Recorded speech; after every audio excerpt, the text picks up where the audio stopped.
Baik, Assalamualaikum warahmatullahi wabarakatuh. Waalaikumsalam. Waalaikumsalam warahmatullahi wabarakatuh. Kami dari kelompok 1 yang beranggotakan Amalia Firdausa, NIM K77-2005, kemudian Devani Rizky Rahmazani, NIM K77-220, Denia Nur Fadilah, NIM K77-222, Dina Fatmawati, NIM K77-224, saya Diayu Pramesti, K77-227, dan Febriana Trisyafaati, NIM K77-232. Di sini kami akan mempresentasikan desain sistem pengendalian internal di toko roti Laris Manis. Baik, untuk identitas perusahaan, yang pertama nama perusahaan Toko Roti Laris Manis, alamat Jalan Raya Kalimalang nomor 47 Solo. Jenis usaha pada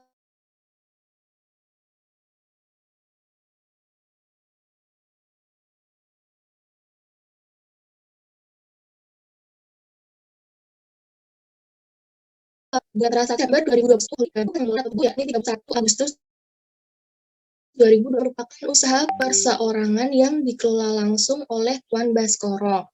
Toko Roti Laris Manis bergerak di bidang produksi roti dengan pelaksanaan prosedur pembelian bahan baku kepada suppliers untuk diproses menjadi roti beraneka rasa dan dijual kepada para pelanggan. Usaha tersebut memiliki 3 tenaga kerja langsung harian. Selanjutnya akan dipresentasikan oleh rekan saya.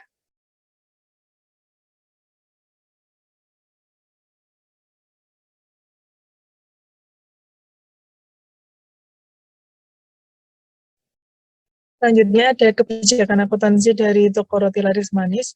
Yang pertama ada kebijakan umum, yaitu periode akuntansinya tahunan dari 1 Januari pada bulanan. Kemudian pada setiap akhir bulan disusun laporan keuangan bulanan dan dipergunakan jurnal khusus serta jurnal umum. Dan yang terakhir untuk mata uang yang dipergunakan adalah rupiah, yaitu single currency. Kemudian untuk kebijakan pembelian bahan baku dan bahan penolong, yang pertama, pembelian tidak diperhitungkan PPN karena perusahaan bukan pengusaha kena pajak. Kedua, pembelian dilakukan secara tunai dengan melakukan pemesanan bahan baku dan bahan penolong terlebih dahulu, sehingga tidak terdapat hutang. Kemudian yang ketiga, pembelian bahan baku dan bahan penolong dilakukan pada saat persediaan mencapai batas minimum stok yang telah ditentukan melalui persetujuan manajemen. Untuk kebijakan selanjutnya akan disampaikan oleh rekan. Baik, untuk kebijakan penjualan barang jadi, yang pertama, setiap roti yang telah dibeli tidak dapat dikembalikan kembali. Kedua, penjualan tunai yang terjadi dihitung per minggu. Ketiga, penjualan tidak diperhitungkan PPN karena perusahaan bukan pengusaha kena pajak. Kebijakan selanjutnya yaitu kebijakan produksi. Yang pertama, sistem pengumpulan biaya produksi yang digunakan adalah sistem biaya proses atau proses costing. Kedua, penentuan biaya yang dibutuhkan dalam menghasilkan produk meliputi biaya bahan, biaya tenaga kerja langsung, dan biaya overhead pabrik dibebankan. Yang ketiga, biaya-biaya yang terjadi selain bahan dan tenaga kerja dalam kegiatan produksi dicatat dalam biaya overhead pabrik sesungguhnya. Keempat, perbedaan biaya overhead pabrik dibebankan dengan biaya overhead pabrik sesungguhnya setiap akhir bulan dicatat sebagai selisih biaya produksi atau varians.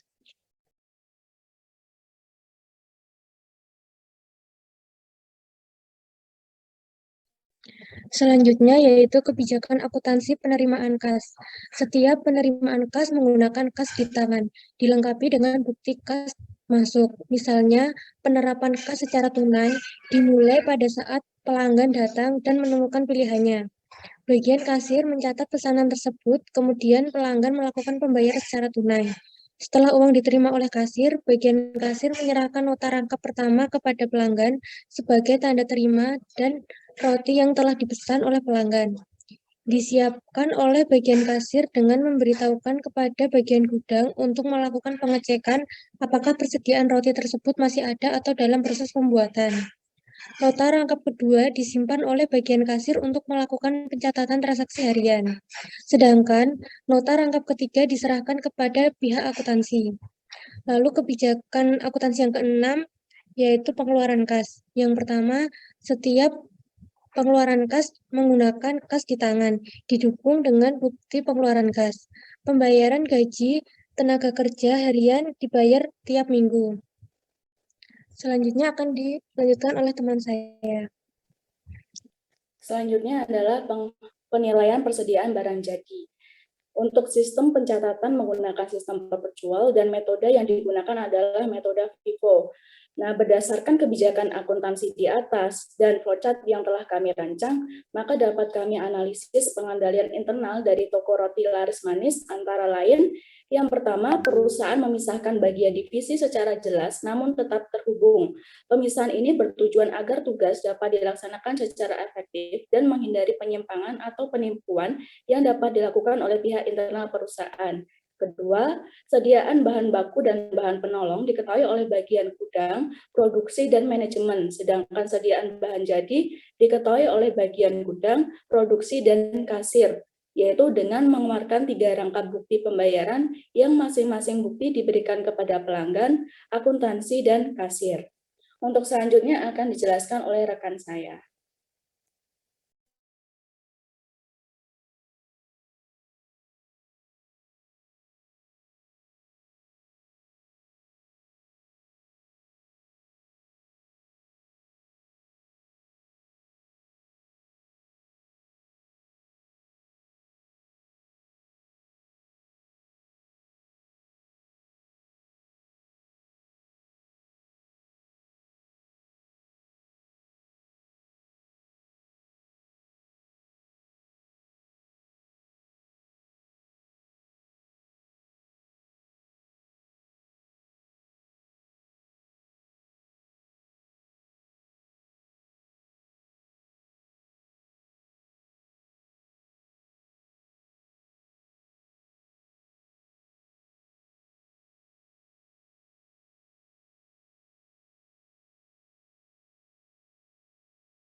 Waalaikumsalam.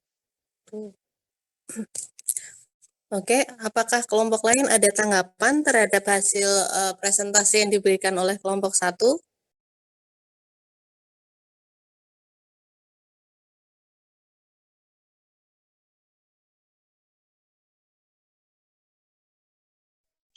Permisi Ibu, saya izin menanggapi. Silakan Mbak Vina. Itu kan izin bertanya ya kepada kelompok 1. Kan nanti itu di bagian produksi itu kan pasti masih ada bagian-bagian ya, sub-sub bagian gitu.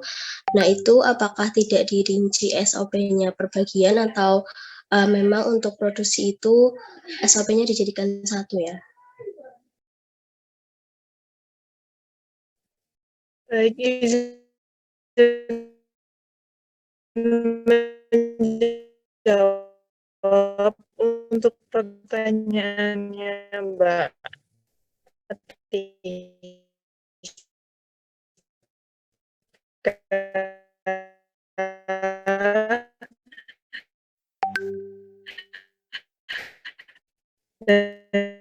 di sini kan tadi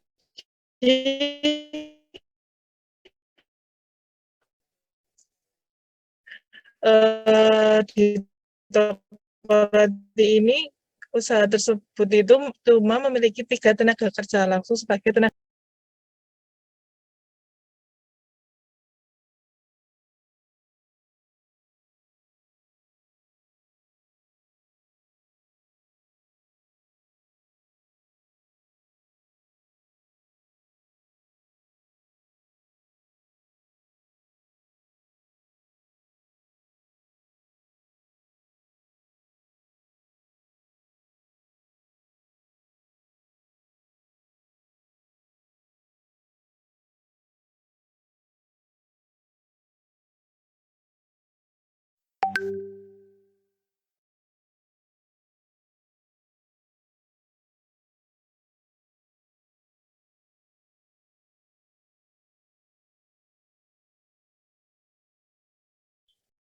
izin menjawab, di toko roti ini kan tadi disebutkan bahwa tenaga kerja langsungnya itu cuma terdiri dari 3 orang tenaga kerja harian ya. Jadi untuk proses produksinya itu langsung dijadikan satu gitu. Jadi tidak dibagi per bagian karena usahanya juga tidak terlalu besar. Seperti itu. Oh, baik-baik. Terima kasih Mbak Ninia. Iya, sama-sama. Saya juga ingin menambah, jadi kemarin kelompok kami itu membuat rancangan flowchart itu hanya bagian gudang, kemudian supplier, akuntansi, manajemen, kasir, dan pelanggan. Jadi untuk bagian produksi itu tidak dirinci secara lebih lanjut. Jadi secara umum saja kemarin. Oh, oke. Sama satu lagi, itu kan pastinya ya di dalam proses produksi itu kan ini roti ya, mungkin ada kayak SOP kadar gulanya diperhatikan atau apa, itu juga tidak dibuat ya? Maksudnya belum terperinci atau memang mau secara umum aja? Sebenarnya di rancangan flowchart sudah ada yang namanya nanti di bagian produksi itu nanti akan memberikan formula produk kepada bagian manajemen. Mungkin kami belum memasukkan ke dalam pengendalian internal yang tadi sudah disampaikan. Tapi pada dasarnya kami sudah merancang bagaimana bagian produksi itu nanti akan membuat formula produk ya, misalnya roti A, kemudian bahan-bahannya seperti apa, kemudian diajukan kepada manajemen. Kalau misalnya manajemen setuju, maka nanti bahan tersebut akan dikirim kepada akuntansi untuk menyiapkan biaya untuk menyiapkan anggaran dalam pembelian bahan baku tersebut. Oke, makasih Dina. Mungkin nanti bisa dicantumkan sekalian aja. Ya, sama-sama Mbak Atika.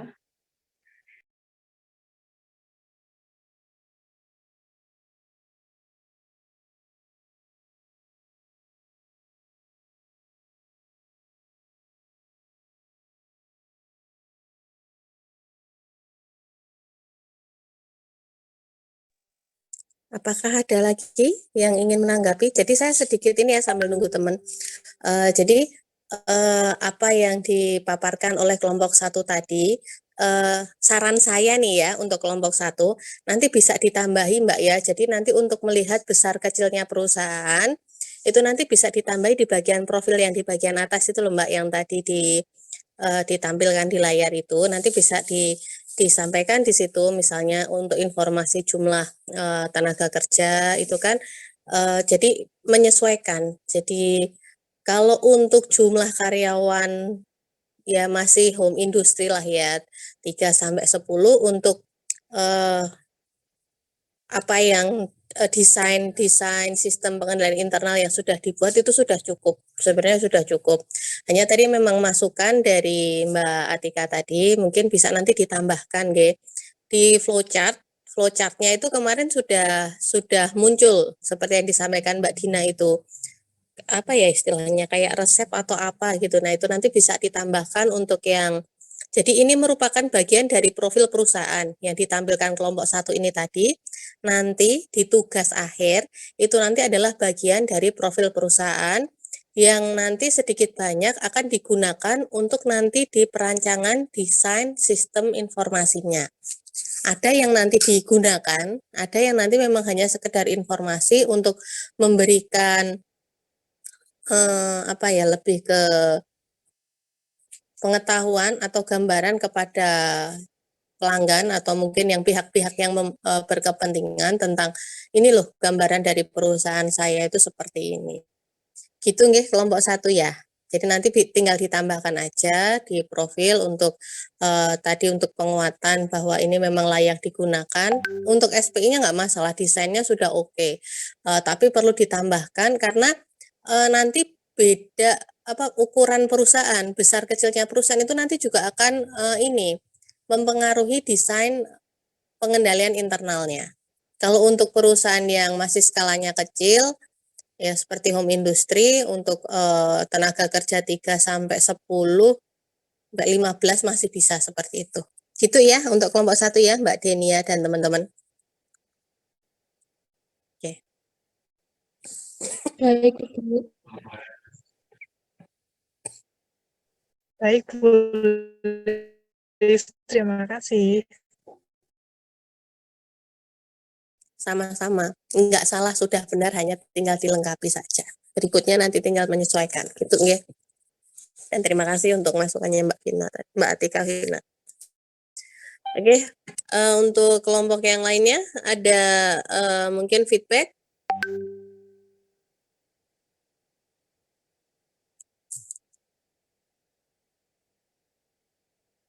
Ada masukan mungkin untuk temannya yang di kelompok 1?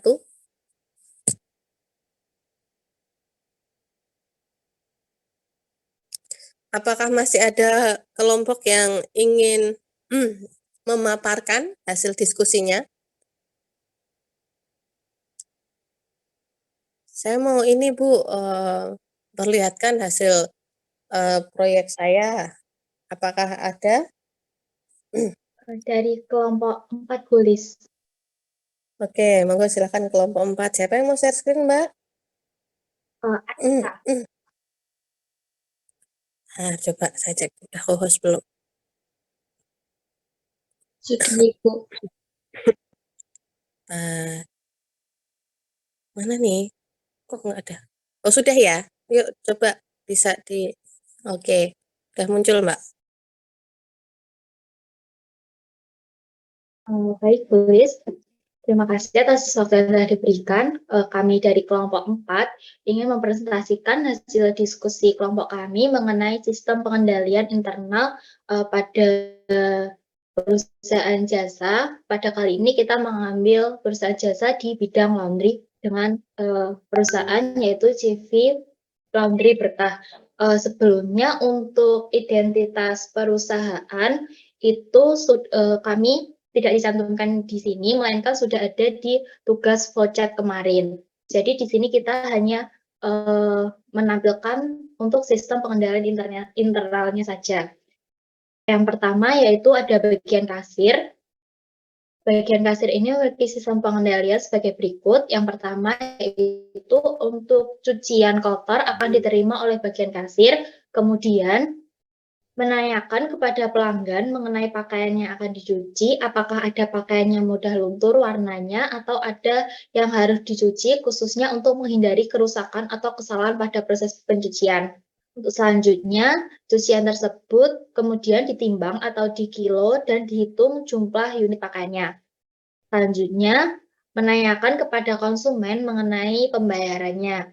Jika konsumen membayar lunas di muka, maka akan dibuatkan nota yang diberikan cap lunas. Apabila konsumen belum membayar, maka dibuatkan tanda terima atau faktur 2 rangkap dengan rangkap pertama, yaitu diberikan kepada konsumen dan rangkap kedua disimpan oleh kasir. Setelah itu, segera dibuatkan nota pembayaran. Nota tersebut berisikan nama, alamat, serta nomor telepon dari customer dan memperlihatkan kepada customer berapa jumlah kilo dan berapa jumlah unit pakaiannya dan berapa total pembayarnya serta keterangan lainnya jika ini diperlukan. Terus selanjutnya yaitu setelah dibuatkan nota, pakaian diserahkan ke bagian cuci kering dan setrika. Terus selanjutnya adalah bagian pencucian. Bagian pencucian ini nanti yang pertama yaitu cucian ditempatkan dalam box atau keranjang khusus sesuai dengan nama konsumennya dan diberikan nomor urut agar tidak tertukar. Nomor urut tersebut ditulis pada nota rangkap kedua. Kemudian jika ditemukan pakaian yang mudah luntur harus dicuci terpisah dari pakaian lainnya. Proses pencucian dilakukan dengan menggunakan mesin cuci yang tersedia dengan standar penggunaan sabun bahan cuci atau deterjen yang tidak berbahan agar tidak menimbulkan kerusakan pada pakaian maupun warna pakaian. Maka pakaian bersih kemudian diambil dari mesin cuci dan dimasukkan ke dalam box atau keranjang sesuai dengan nama dan juga nomor urut konsumen untuk selanjutnya disetrika. Selanjutnya akan dijelaskan oleh teman saya.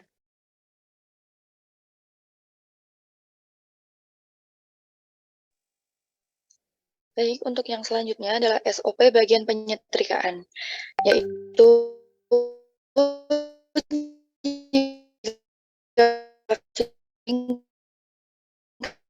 dan mesin pengering atau pakaian dimasuk atau keranjang lalu dibawa ke ruang setrika.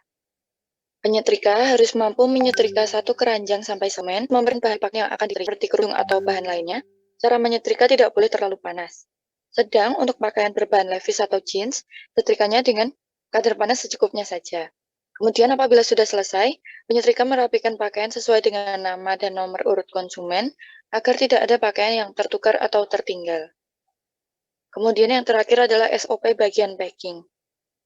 Setelah menerima pakaian sudah disetrika, bagian packing melakukan packing baju ke dalam kantong plastik, kemudian menyimpan ke box sesuai nama dan nomor urut konsumen. Kemudian, bagian packing menyerahkan pakaian yang sudah di-packing secara rapi ke bagian kasir. Sekian SOP dari kelompok kami, apakah ada yang ingin ditanyakan?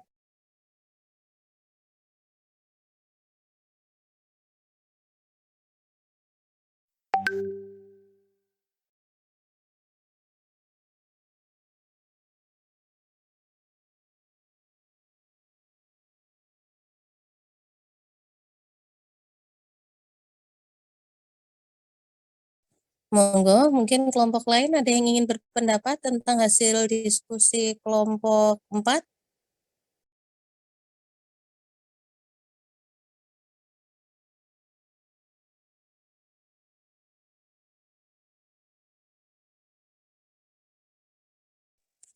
Kalau untuk perusahaan jasa cenderung lebih simpel ya, cenderung lebih simpel karena memang bagian-bagiannya juga lebih sedikit, divisinya lebih sedikit dibandingkan dengan perusahaan manufaktur, karena yang di awal tadi perusahaan manufaktur, sehingga terkesan kok lebih banyak Bu ini divisinya. Iya, karena di perusahaan jasa nggak ada yang produksi. Jadi kalau ini tadi yang dicontohkan laundry, ya ini apa namanya, lebih ke bagian yang untuk memberikan jasa laundry sama yang kasir, karena yang berhubungan dengan customer-nya. Tuh.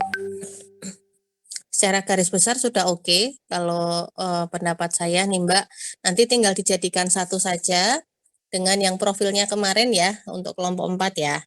Nah, nanti berikutnya diikuti dengan tugas-tugas yang berikutnya, yang nanti mendatang gitu. Jadi nanti profil, kemudian flowchart-nya itu, flowchart yang kemarin sudah dibuat, lalu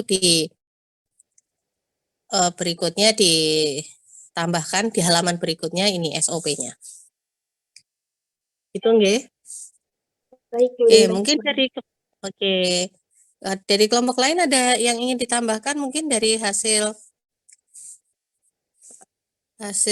diskusi kelompok 4? Kalau dari saya sudah cukup.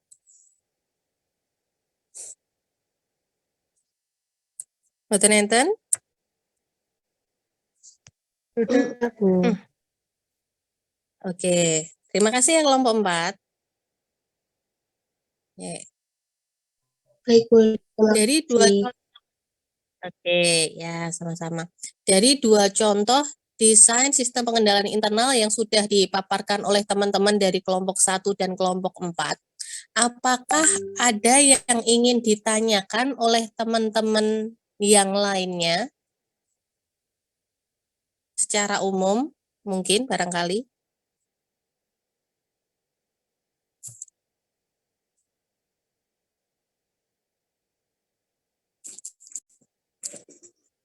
Mboten wonten? Sudah cukup? Ada yang kesulitan membuat mboten?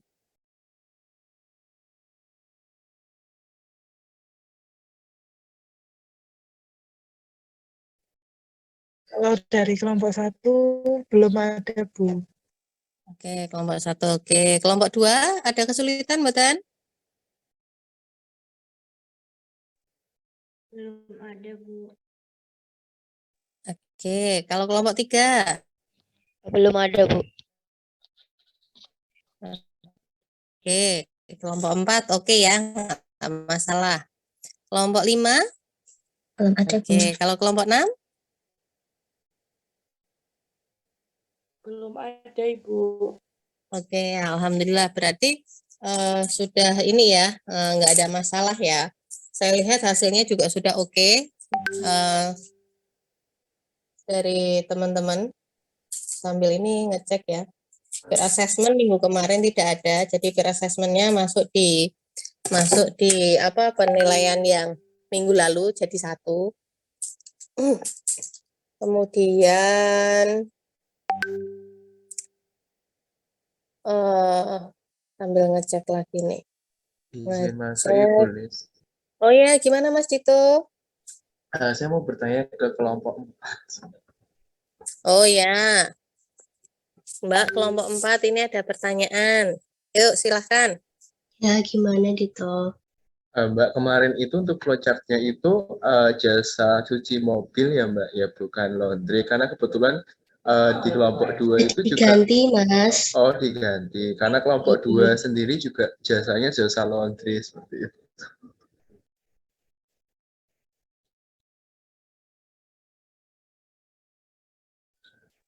Jadi kelas A punya 2 ini ya, perusahaan laundry ya. Nggak apa-apa. Kan saya yakin ini beda kok isinya. Beda ya Mas Dito ya? Iya Bu, beda. Ya. Ada yang mau dikonfirmasi dengan kelompok 4?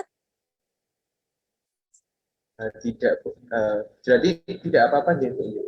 Nggak apa-apa, karena kan perusahaannya beda ya, sendiri-sendiri.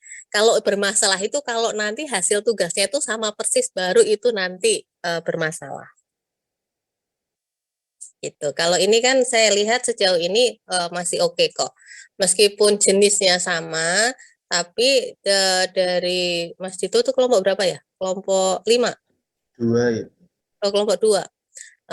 Kelompok 2 dan kelompok 4 ini beda kok di profil, kemudian dari desain SPI-nya beda, di flowchart-nya juga ya meskipun cenderung sama tapi berbeda. Jadi nggak masalah. Yang bermasalah itu kalau sama. Malah kalau sama persis saya yang tanda tanya, karena ini beda berarti memang kebijakan perusahaan kelompok 2 dan perusahaan kelompok 4 itu berbeda, masing-masing punya kebijakannya sendiri, nggak masalah. Nanti juga pengembangan desain sistem informasinya juga akan berbeda. Sesuai kreativitas dan karakter perusahaannya. Begitu Mas Dito dan kelompok 4. Ya Bu, terima kasih. Oke, sama-sama. Mungkin lainnya ada yang ingin dikonfirmasi? Sebelum ditutup ini case untuk SPI-nya.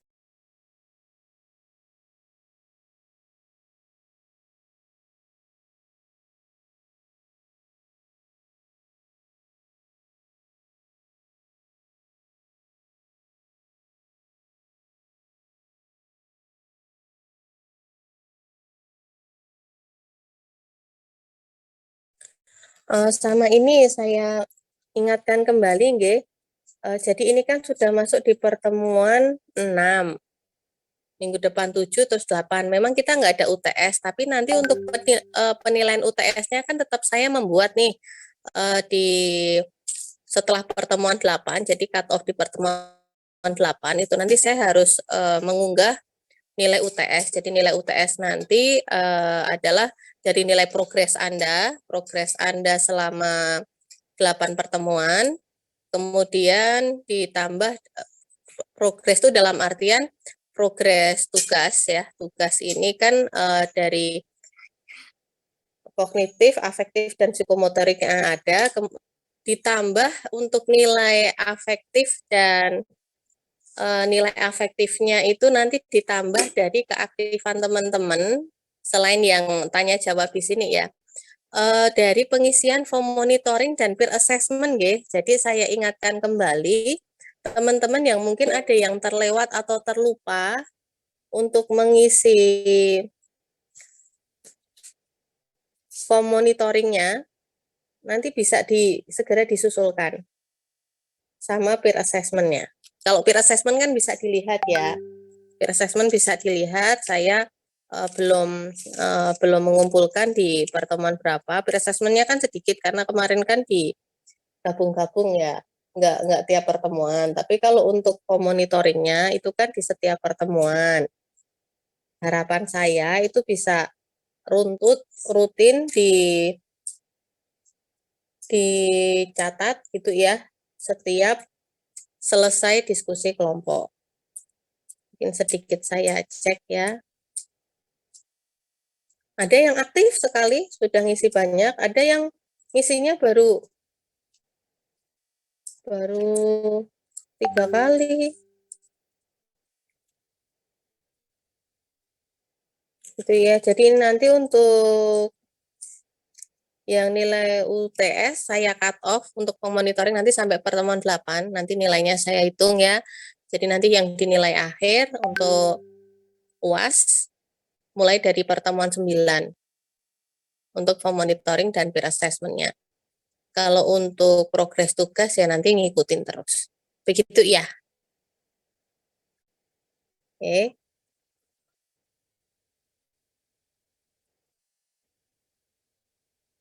Di pertemuan. Jadi ini sudah pertemuan 6. Pertemuan 6. Pertemuan 6 ini nanti ya. Oke, kemudian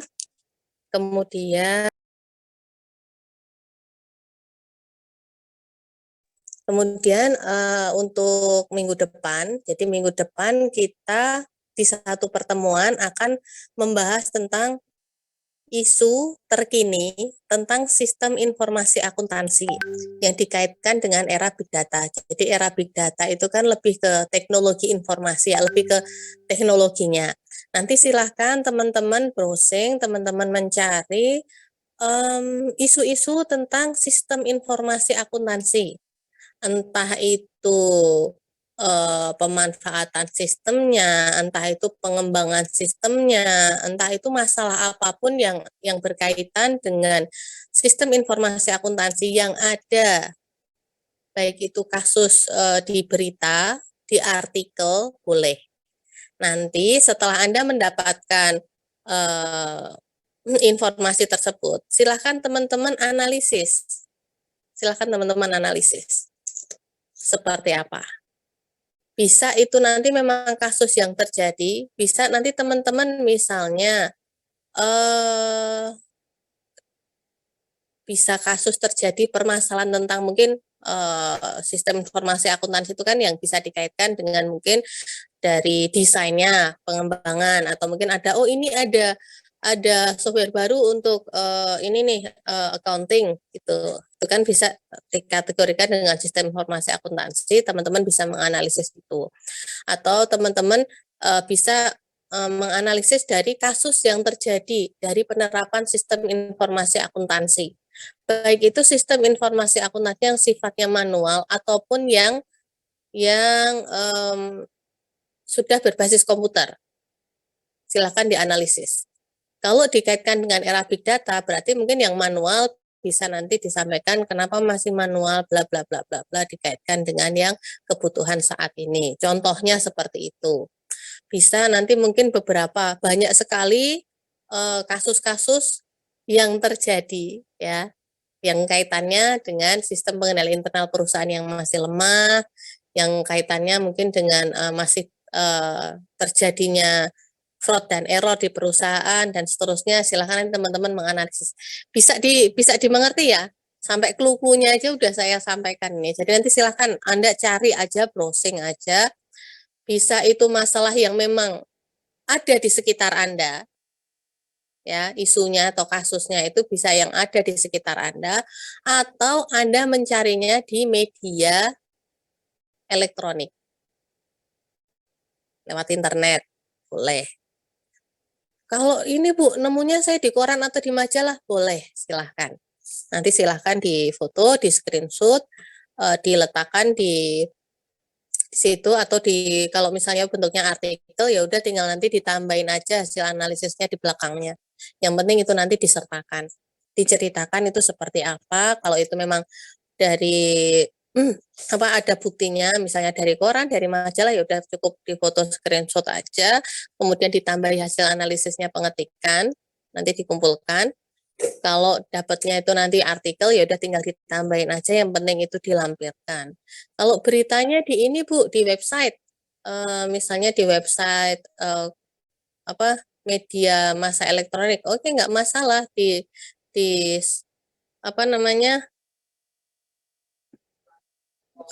print screen itu ya, di screenshot gitu, terus diletakkan, terus ditambahi komentarnya seperti Anda membuat artikel nanti, dan dibuat PPT-nya, PowerPoint-nya untuk nanti presentasi minggu depan. Sampai di sini ada yang ingin ditanyakan? Barangkali instruksi yang saya berikan kurang jelas mungkin, atau sudah bisa dipahami?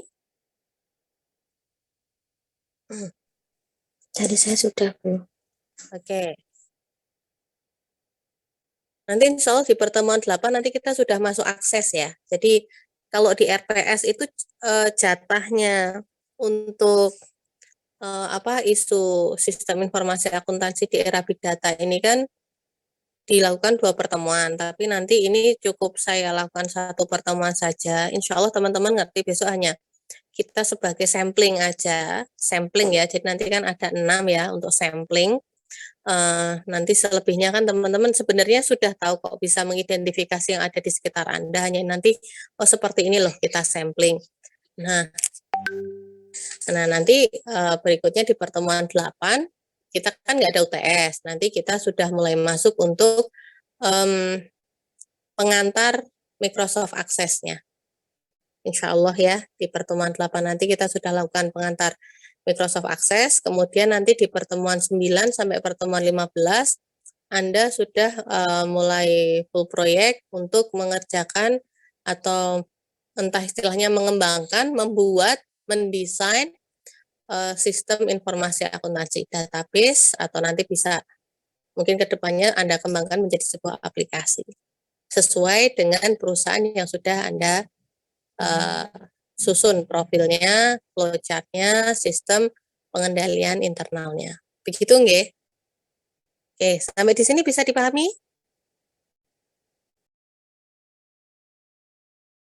Bisa, Bu. Oke, ada yang ingin ditanyakan?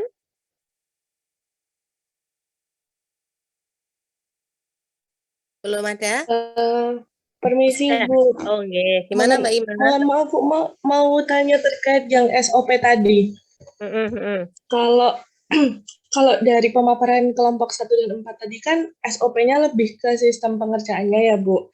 Nah, kami dari kelompok 6 itu membuat SOP-nya ada yang untuk software-nya, terus ngebuatnya itu sesuai alur yang ada di flowchart. Jadi kita tuh buat ada dua versi, yang satu sistem akuntansi keuangannya, yang satu software-nya itu. Nah, itu nanti yang dipakai dua-duanya atau salah satu aja atau gimana ya, Bu? Kalau misalnya bikinnya sudah 2 termasuk untuk yang software-nya, itu lebih baik Mbak. Jadi memang sudah ada antisipasi untuk nanti software-nya. Karena nanti kan kalau yang di kelompok 6 kemarin kan sudah bikin storyboard-nya kan. Storyboard itu untuk desain nanti pengembangannya, kan sudah buat nih. Jadi ketika teman-teman di kelompok 6 itu sudah membuat, jadi menambahi, kalau yang dipaparkan ini tadi kan lebih terkait dengan teknisnya ya, dalam artian belum masuk ke sistem informasinya. Kalau kelompok 6 sudah disertai atau sudah membuat untuk SOP software-nya, itu akan jauh lebih baik Mbak. Jadi udah curi start, kelompok 6 ini sudah di awal. Jadi disertakan aja nanti semua, tinggal disusun aja sesuai urutannya. Itu Mbak Ima. Baik Bu, terima kasih. Oke, sama-sama. Jadi malah udah ada panduan sebenarnya ya kelompok 6.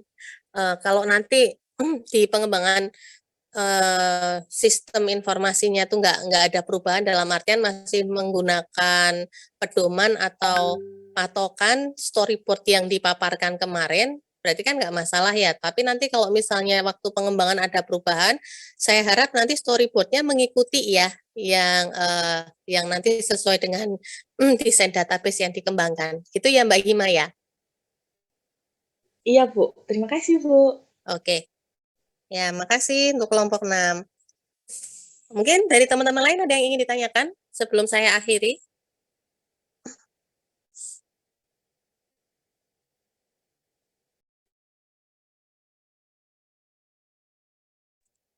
Belum ada ya? Masih aman? Oke.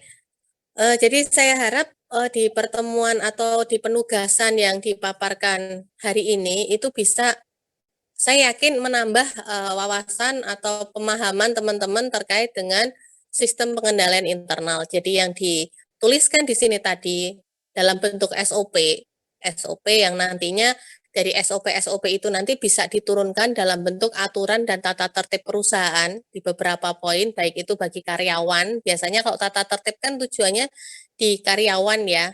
Kalau untuk alurnya tadi sudah jelas gitu di tiap divisi produksi, itu nanti juga pastinya menjadi sebuah aturan tata tertib dalam divisi itu, dan nanti untuk SDM juga tentunya akan diturunkan dari yang ada di situ, karena setiap perusahaan saya yakin punya tata tertib dan kebijakan tersendiri terkait dengan SDM yang mungkin belum dituliskan oleh teman-teman di situ. Nah, sehingga di sini saya harap pemahaman teman-teman yang mungkin di minggu lalu masih bingung sebenarnya itu apa sih, atau mungkin penjelasan saya di minggu lalu masih agak sedikit blunder dan membingungkan, tapi dari hasil pengerjaan atau penugasan teman-teman di sini, saya menilai teman-teman itu sudah paham terkait dengan apa sih itu fraud, bagaimana untuk menghindari atau mengantisipasi fraud dan error melalui penerapan sistem pengendalian internal yang akhirnya teman-teman bisa melakukan desain sistem pengendalian internal sesuai dengan karakteristik perusahaan yang sudah teman-teman bangun. Buat ya, meskipun perusahaan fiktif itu Anda ini sudah semi membangun gitu. Ya proyeknya tapi masih fiktif, jadi nggak masalah, nanti Anda tinggal merealisasikan aja di kehidupan nyata. Insya Allah nanti cepat atau lambat itu nanti akan memberikan manfaat pada teman-teman. Jadi saya ucapkan banyak terima kasih.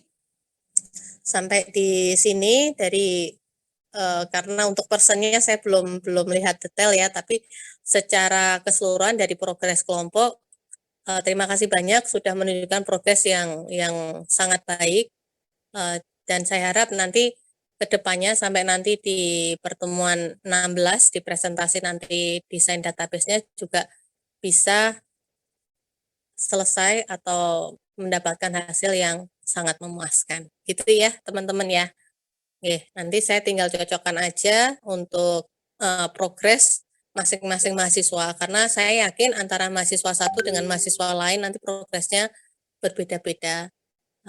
Jadi saya harap, saya ingatkan kembali untuk nanti Google Form-nya untuk monitoring dan peer assessment yang mungkin teman-teman teringat bahwa saya belum mengisikan, saya belum mengumpulkan, nanti segera saja disusulkan sebelum saya cut off di pertemuan 8. Gitu ya, jadi masih ada pertemuan sampai di pertengahan Oktober. Tuh, dari saya itu saja. Setiap minggu udah saya ingetin ya, jadi nanti tujuan saya mengingatkan ini biar nanti tidak ada protes di kemudian hari, dalam artian, Bu kok nilai saya kurang, saya itu aktif loh Bu, ikut di kelompok saya ini loh Bu, karena di awal saya sudah menyampaikan bahwa sistemnya itu kan saya ini ya, saya match-kan ya, tidak hanya sekedar percaya oh ini tugas kelompok satu sudah oke. Tapi di kelompok satu itu kan ada beberapa anggota dan saya tidak bisa pukul rata nilai semua anggota, tapi harus saya match-kan dengan apa yang sudah disampaikan atau dipaparkan oleh anggota satu dan anggota yang lainnya. Baik itu penilaian dirinya terhadap diri sendiri maupun terhadap teman-teman yang lain. Dan dari hasil monitoring yang sudah teman-teman tuliskan sejauh mana progres yang dilakukan, kendala yang dialami, dan seterusnya. Begitu ya Mbak dan Mas G. Oke, dan saya harap semoga nilainya semuanya baik dan memuaskan, bisa menjadi, ini termasuk desainer juga nanti. desainer atau programmer, lebih ke programmer database begitu ya. Oke. Terima kasih banyak untuk hari ini. Sampai ketemu di minggu depan. Nanti tolong Mbak Hima diingatkan, barangkali nanti saya kalau ada yang terlupa ya Mbak Hima ya. Apalagi terkait presensi ini belum ya. Nanti minta tolong diingatkan. Iya, Oke, nanti saya oke. ingatkan, Bu. Oke, terima kasih. Oke, insya Allah itu saja dari saya. Tidak perlu lama-lama ya. Kita cukupkan sampai di sini. Silahkan melanjutkan untuk diskusi kelompoknya terkait penugasan minggu depan. Deadline-nya Selasa malam, deadline pengumpulan tugasnya silahkan nanti Anda kerjakan dalam bentuk nanti file Word dan nanti PPT. Gitu nggih. Terima kasih banyak. Sampai ketemu minggu depan. Atas kurang dan lebihnya saya mohon maaf. Assalamualaikum warahmatullahi wabarakatuh. Selamat pagi semuanya. Waalaikumsalam warahmatullahi wabarakatuh. Terima kasih, Bu. Terima kasih, Bu. Oke, saya akhiri bersama ya.